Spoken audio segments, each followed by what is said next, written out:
going on, folks? We got another Raw review coming from Kansas City, Missouri at the T-Mobile Arena in the downtown area, and there's a lot to unpack here, a lot to discuss. We do get a Jey Uso versus Logan Paul match confirmed. It looks like that's going to be a Backlash. Pat McAfee is going to be going up against Gunther. And then also we got Lyra Valkyria going up against Becky Lynch for the IC title at Backlash in St. Louis, Missouri as well. Everyone, thank you so much for tuning into another edition of Road to Ringside. My name is Justin Winterhoff, and of course, before the show starts, hit that like button if you are ready for Randy versus Cena at Backlash. I know I am. I was a little bummed out we didn't get either of them on this episode of Raw, but I'm pretty certain SmackDown's coming up, and we will be getting them there and then. Now, of course, also comment down below, who do you think the next big women's NXT champ is going to be? What I mean by that is not the physical women's NXT champ. Somebody who is currently in that NXT women's division who is going to be a big star. I know the easy answer, Stephanie Vakir. Julia is another one. But, let me know who you guys think is going to be someone that's definitely on their way up in the go for the WWE in the women's division. All right, guys, so starting off the show, we got to see Braun Breaker, Seth Rollins, and Paul Heymon kind of come out, do their thing, and really just make their first official introduction and promo as this new, what they call themselves, the future of the industry. So, of course, there's a couple questions I have as far as how this goes, and it's really undetermined what this is going to be and what the end goal here is. Now, of course, Seth Rollins gets into his thing. He's kind of talking. He's letting everyone know, like, this is what he wants. And he is not evil like CM Punk. He is not evil like Roman Reigns. But he really wants to be the face and the future of the industry, which I totally agree with. I think that he has the ability to do so, and he has the right to do so because he is the one that has been here for the whole time. He hasn't taken any time off necessarily. He hasn't been a part-timer. He's been wrestling hurt, and he hasn't taken a 10-year hiatus from the company, guys. So I think that Seth Rollins absolutely deserves his flowers and his roses, and this is his time to shine, and it's just a cherry on top that Braun Breaker gets to enjoy the spoils as well as a 28-year-old guy who's actually 10 years younger than Seth Rollins. For him to be in the company of him and Paul Heymon, it's huge for his career, and God only knows what his ceiling is, but he's breaking down barriers every single time he is on Raw. So we'll have to see where this goes. Now, of course, somebody's got a problem with it, and it's Sami Zayn. Now, I know what everyone's thinking. Why is Sami Zayn inserting his nose into where it doesn't belong? I have the same question. He came out in the Jey Uso thing last week, and then now he's coming out for the Seth thing. I'm really not sure what they're trying to develop here with this, but it looks like Sami Zayn is a proud man who doesn't like the idea of Seth Rollins being a bad guy, and that's ultimately probably what it is. And Sami Zayn just decides to, make himself relevant again and throw himself in the ring for a contender for whatever might come from this. So, yeah, and ultimately we get a notification from Seth Rollins that he's like, all right, Sam, you want to come out here and you want to, come out here and interrupt and be in my business? Well, here, I'll give you the proposition of a lifetime. So you can either join me or you can go to SmackDown. And I need your answer by the end of the night. And, of course, we will talk about the ending segment, so stick around. You don't want to miss it. We'll talk about the ending segment there, but I'll leave it at that for now. But I do want to say seeing Sami get this kind of spot really does help his character out. I think it helps his performance out, and it helps his character out. So we didn't see Sami Zayn for quite some time, and for him to be coming back and being in a main, event-looking picture here, I got to give my props to him. I think that he's did a great job. And his promos are always fire. So this is going to be cool. I'm really excited to see where this goes and what this results to for Sami Zayn. But, of course, he did finish off the show with Braun Breaker, which we'll discuss a little bit later. All right, and then moving on, folks, we got Rhea Ripley going up against Roxanne Perez. And you know what? Roxanne Perez gets to prove herself once again here. She is currently 2-0 going into this match on Raw, and she hasn't lost a match yet. And then technically, she didn't lose tonight either because there was a disqualification because Julia and Io Sky decided to join the fun. But what I really want to say here is that Roxanne Perez is a dog, and her matches are so damn entertaining. And of course, Rhea Ripley is Rhea Ripley. She just proves why she's a threat in the ring, and out of the ring as well. So Rhea Ripley just keeps doing her thing. It's no problem for her. But Roxanne Perez really came out and made a name for herself tonight, and she's doing a great job. So Roxanne, keep it up. And then of course, like I said, Julia and Io come out, interrupt the match, and then I'm not really sure where this leads to, but I do know for a fact that the WWE is trying to push push several women in this NXT division, and they're trying to give us all of them at the same time, which I highly respect. I would hate to have just Roxanne Perez come up when we all know Stephanie Vakir, Julia, and then also Roxanne are all ready to go. Like we need to see all these women who are in the top of that level come up. So I really enjoyed this. I think that this is a completely new generation of women's wrestling. I think they need to make it a point, make it a storyline here that these women coming up now, this is a new generation of women wrestling. They are athletic freaks, and they are able to do things that not a lot of women ever were able to do at any point in time. So I think there needs to be some roses, some props for these NXT women coming up and really proving why they deserve to be in the WWE. So I love seeing it, and I thought this was a good match up until the disqualification. But of course, there's some things that need to be resolved. Where does it go from here? I'm not sure, but it looks like we're getting an Io and Rhea tag team going up against Roxanne and Julia. So we'll see how it goes. We'll see what happens. And moving on, we got Becky Lynch coming out and absolutely desecrating Bayley. Bayley catching strays once again. So she confirms that she is the reason why Bayley missed WWE WrestleMania 41. She is the reason that Bayley is hurt. And she just really lays into Bayley and says, you know what? I don't like Bayley. Screw Bayley. And honestly, Becky, I think you're right. I agree with you. I agree with you 100%. I don't care for Bayley anymore, guys. I hate to say it. I'm over Bayley unless something drastic happens here.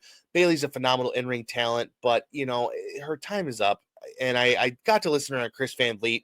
I felt really bad, and obviously she did not want to miss WrestleMania for anything, but I don't know, man. Becky Lynch just has something a little bit more interesting as opposed to Bayley. I think there needs to be some kind of rejuvenation in her character if she's going to come back and really deal with this, which I definitely think that they're prepping for here. Like, I think they're trying to figure out what to do with Bayley to make her more interesting.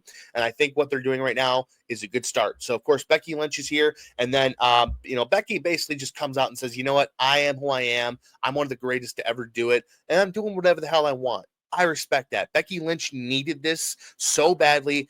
When she came back, I was like, oh, God, like we're going to get the same nonsense face stuff she's been doing. But no, she came back and she really lit it up as a heel, and I'm so pumped to see where this goes. And, of course, after Becky gets done with her promo, Lyra comes out, and they get into a little scuffle on the mic. And, guys, Lyra comes out with an amount of personality that I haven't seen from her ever. And this was so needed to really get Lyra to that next level. But of course, the match gets confirmed for Backlash. We have Becky Lynch going up against Lyra Valkyrie for the women's IC title on May 10th. And I really can't wait because, again, now I'm really rooting for Lyra because Lyra got to show something that I have not seen from her ever, and I loved every second of it. So this was a great time. This was a great promo. And there's a couple back and forths here. Lyra got the best of Becky in a little altercation, and then Lyra walks up the stage, and then Becky comes back out and gets the best of Lyra. So there's some animosity there. I love to see it, and again, I'm just happy that Lyra showed a different side of herself that we haven't seen. But Becky Lynch is on a tear, it seems like, and nothing's going to get in her way. So hopefully Lyra can stop it and prevent any more further damage. Next up, we got the War Raiders going up against the Judgment Day, which is actually Finn Balor and JD McDonough, and this is JD McDonough's debut match back after being injured, and he's taking some insane bumps right off the rip, showing us that he's back and he is fully healthy 100%. So that's great to see. And I'm not really going to touch on this too much other than, we know the New Day, who are the champs, were on the side talking nonsense, talking grease. And what's next for Finn Balor? Can we see him come back as the Demon one more time? It seems like we're hinting towards a Judgment Day revamp and or breakup, and Finn Balor, there's a segment in the beginning of the show where he didn't know JD McDonough was going to be back, and he didn't even know they were having a match tonight because Liv Morgan didn't tell him. So there's obviously some animosity and some disrespect going on in the back, and they're not, Finn's not the leader of the Judgment Day anymore, it seems like. So I think he's going to be gone pretty soon here, and that's what the Judgment Day does, guys. Like, I mean, if you look back in time, you look at what happened with Rhea Ripley, Damian Priest, and Edge. Edge got the boot and they turned on him. So I think this is going to be a very similar situation here with Finn Balor. And I'm not sure if he's going to turn face necessarily, but man, I just want to see him. I just want to see him at one more run as a Demon, man, because that was such a great character. You know what? I'm going to be honest, guys. I think the men's Raw tag team division needs a revamp. I think we need some more talent in there. I thought Fraxium, I hope Fraxium gets put on Raw because we got to see Fraxium debut in the WWE on SmackDown on Friday night. And my God, they were doing some insane stuff. Okay. Now, I know we have LWO on Monday Night Raw as a tag team as well, but of course, they're not going to get the proper push they deserve. But I think the Raw tag team division definitely needs some revamping. And we got another freaking Grayson Waller and Austin Theory promo that was cut because of commercial breaks. So you guys are trying to push this tag team division, and then you got guys giving promos when there's commercials. Like, we can't see that. Like, only the crowd can see that, and or European crowds, whatever the case may be. But like, I want to see Austin Theory and Grayson Waller talk. Okay, like, I think they're pretty interesting. They're the most interesting tag team you guys got on the Raw brand. So they'll have to do something with that. I hope it's something fun and different. All right, guys, we were discussing earlier, Jey Uso is now going to be having a confirmed opponent, and it's Logan Paul. Whatever. At this point, why not? I don't I don't hate it as Jey Uso's first opponent. I think it could be fun. I think it could be a fun matchup, and I really hope they don't consider giving Logan the title here. I hope that this is not a short reign for Jey Uso. He doesn't deserve that. He's been busting his ass for 15 years, while Logan's been only here for 3. So I don't think that would be very fair for Jey Uso to have a short title run just because Logan Paul is the one paying some of the bills of the WWE. Okay, I'm not afraid to say that. So I hope that's not the case. We don't want to see that. And the real question I have here is, does Logan Paul deserve this spot? I don't know. I don't know. You guys have to answer that question. I'm really, like I said, I watch wrestling very, very much. I watch it all the time.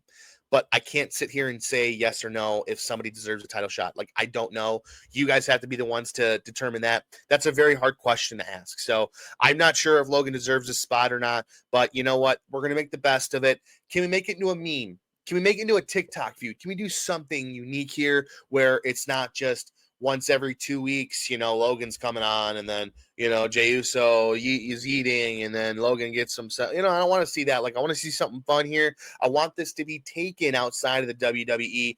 Like I said, have a TikTok feud, because you know what, guys? The eating was a meme. It was a meme. It was a trend. It was a big thing that we saw. And then Logan Paul, he's literally an internet personality. So let's make this something fun here, and let's turn it into something that can be interesting and maybe get a new set of eyes on it. I mean, that's what the WWE wants. They want new sets of eyes on it. All right, well, let's get involved with TikTok here and let's make it happen. So I'm excited to see the match ultimately, because Logan Paul's an athletic freak, and then Jey Uso, he's a 15-year guy who's got some quality moves as well. So I can't wait to see what happens with that, and the results of it are going to be exciting to see. But if Logan Paul wins, we riot.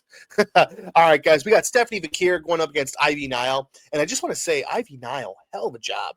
They were chanting, "This is awesome" on this match. You know what? It was awesome. Ivy Nile is a bulldog, and she's a buff, just a great in-ring performer, and she's making her way up, man.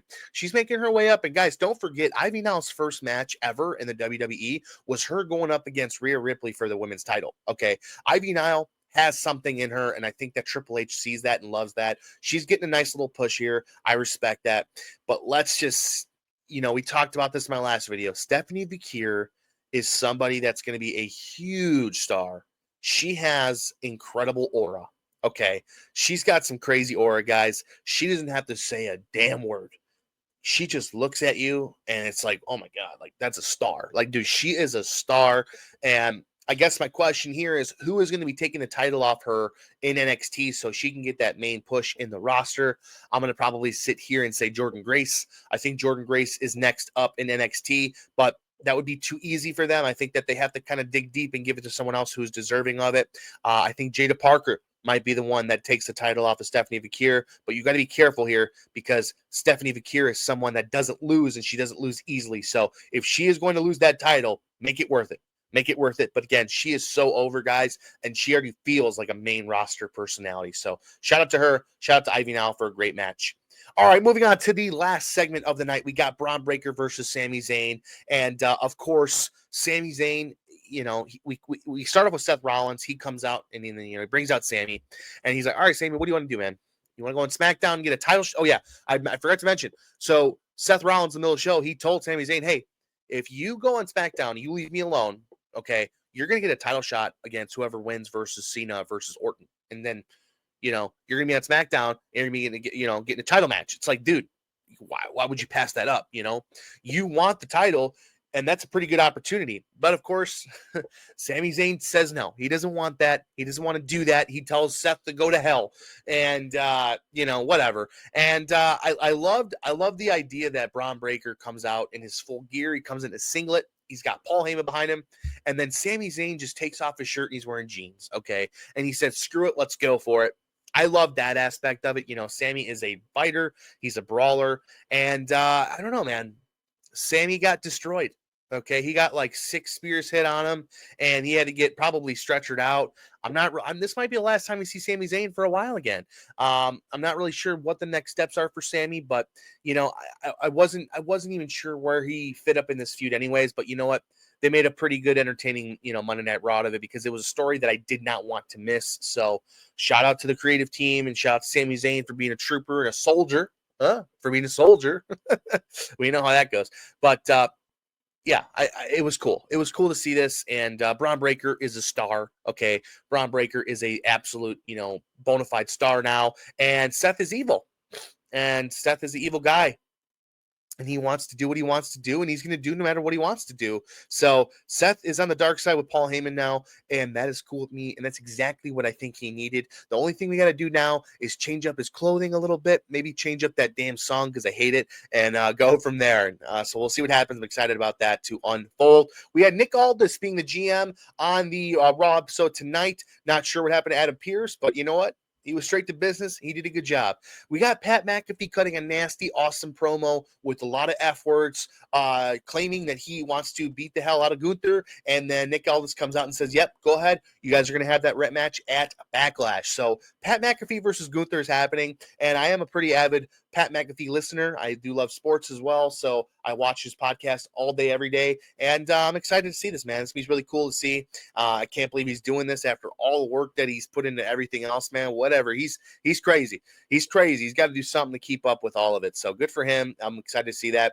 Guys, we got Backlash in 2 weeks, and we got some confirmed matches tonight. So I am pumped. We had a pretty good episode of Raw. It was really nothing special, unfortunately, but we got a good episode of Raw. And guys, if you haven't already, please like the video. Please comment on the video. And most importantly and lastly, subscribe, guys. I really appreciate your time and effort for watching my videos. I did take about a week off. I felt like kind of went too hard for WrestleMania as a new content creator. I got burnt out a little bit, but you know what? I'm here. We're back, and we'll be doing a Friday Night SmackDown preview and review, and we'll kind of make it happen and go from there. So, guys, thank you so much for tuning in and reviewing. Let me review another episode of Raw for you. Have a great night, and we'll talk to y'all about SmackDown. Bye-bye.